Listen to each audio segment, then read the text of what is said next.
بسم اللہ الرحمن الرحیم الحمد للہ الرحمن خلق الانسان علمہ البیان والصلاة والسلام علی من ارسلہ اللہ الداعی الی الجنة والرضوان۔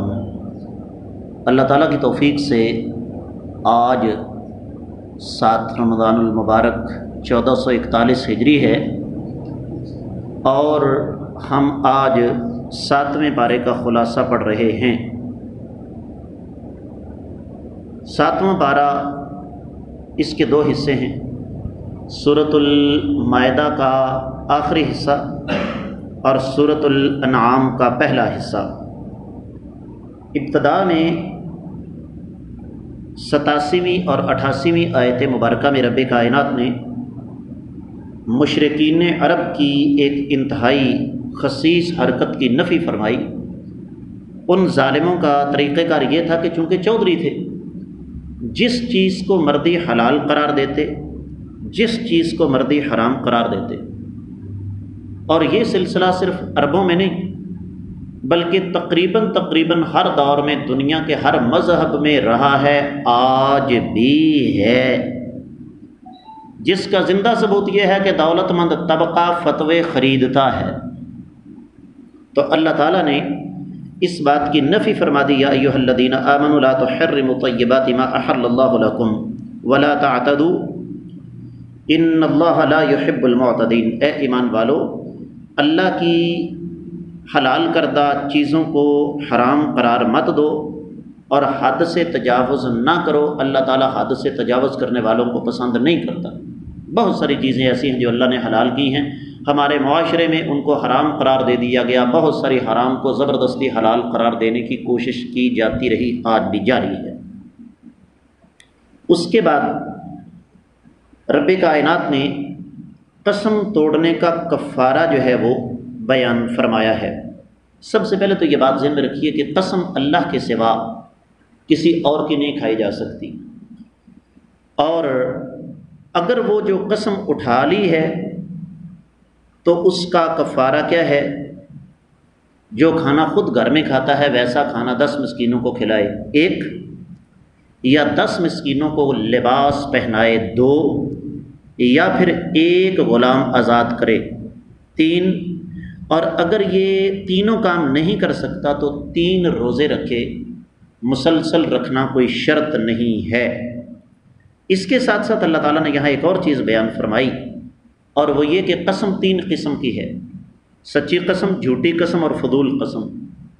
سچی قسم ٹوٹ گئی، اس کا کفارہ بیان ہو گیا۔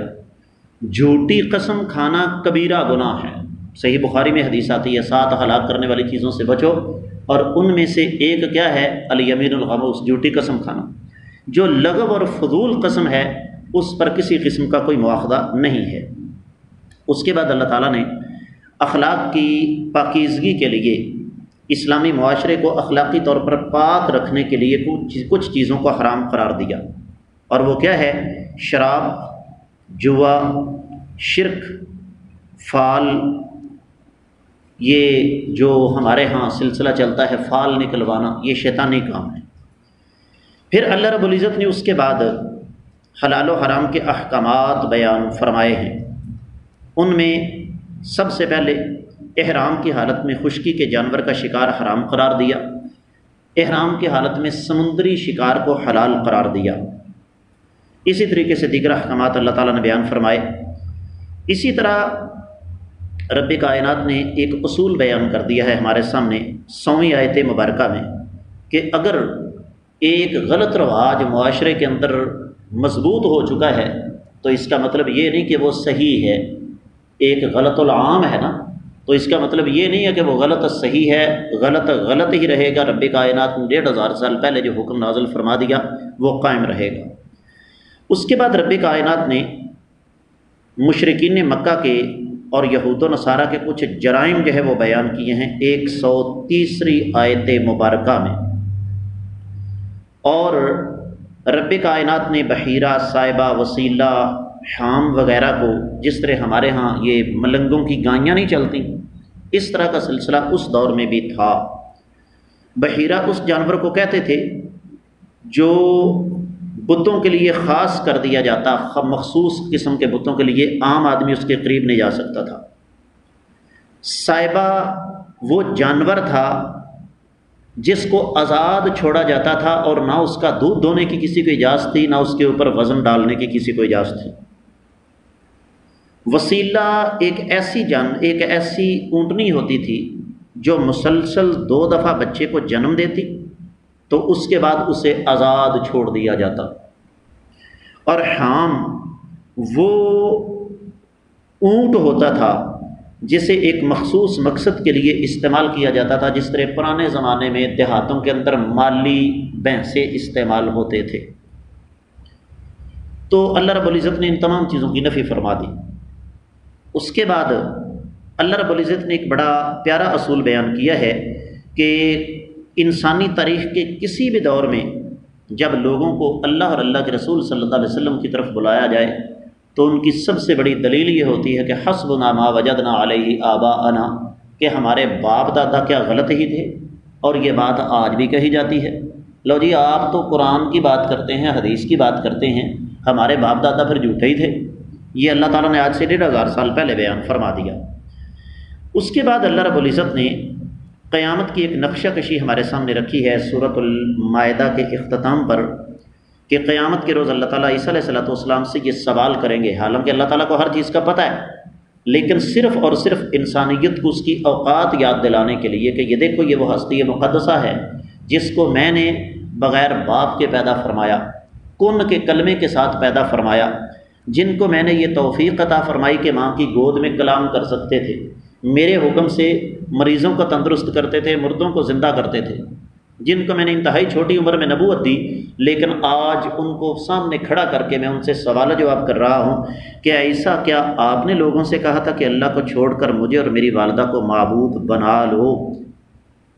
تو سیدنا عیسیٰ علیہ السلام کہیں گے الہ العالمین، جس بات کا مجھے حق نہیں ہے وہ میں بات کیسے کہہ سکتا ہوں؟ آپ اچھی طرح اس بات کو جانتے ہیں۔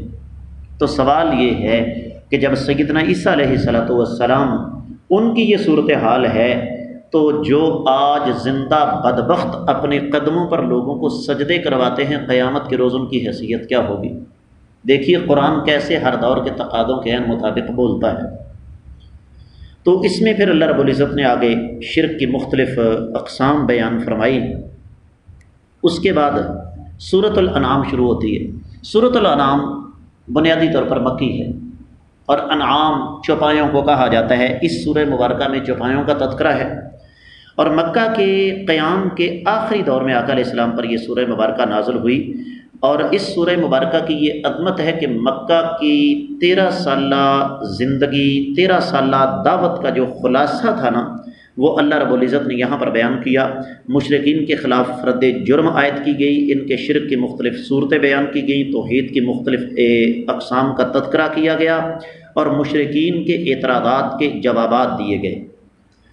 پچھلی سورہ مبارکہ میں زیادہ تر تذکرہ بنی اسرائیل کا تھا، لیکن اس سورۃ الانعام میں زیادہ تر جو تذکرہ ہے وہ بنی اسرائیل کا نہیں، وہ بنو اسماعیل کا ہے۔ ابراہیم علیہ السلام کے کتنے بیٹوں کو نبوت ملی جی؟ اسماعیل علیہ السلام اور اسحاق علیہ السلام۔ بنی اسرائیل اسحاق علیہ السلام کی اولاد سے تھے، اور یہ مشرکین مکہ یہ اپنے آپ کو بنو اسماعیل سمجھتے تھے کہ ہم اسماعیل علیہ السلام کی اولاد سے ہیں۔ تو اس سورہ مبارکہ میں رب کائنات نے خصوصی طور پر اس کا تذکرہ کیا، اور اس سورہ مبارکہ کی ابتدا ہی اپنی توحید اور اپنی تعریف کے ساتھ کی۔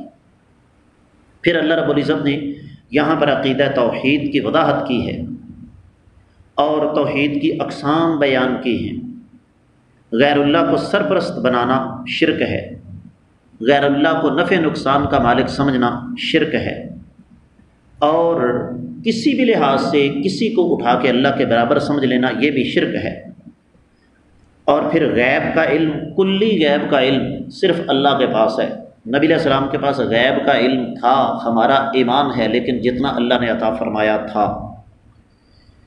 اور جہاں تک مشرکین مکہ کے جرائم کا تعلق ہے، تو ان کا سب سے پہلا جرم اللہ کے احکامات کا انکار، ان سے منہ پھیرنا، حق کو جھٹلانا، اور طاقتور کا دن بدن طاقتور ہونا، کمزور کا دن بدن کمزور ہو جانا۔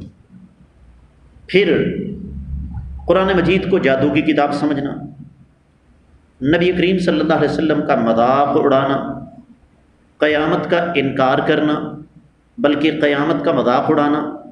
تو اللہ رب العزت نے پھر اسی طریقے سے، چونکہ مکہ والوں کی اذیتیں انتہا تک پہنچی ہوئی تھیں، تو نبی کریم صلی اللہ علیہ وسلم کو تسلی بھی دی کہ آپ اگر اس وقت جھٹلائے جا رہے ہیں تو یہ آپ کے اکیلے کا مسئلہ نہیں، آپ سے پہلے انبیاء کے ساتھ بھی یہی معاملہ ہوا۔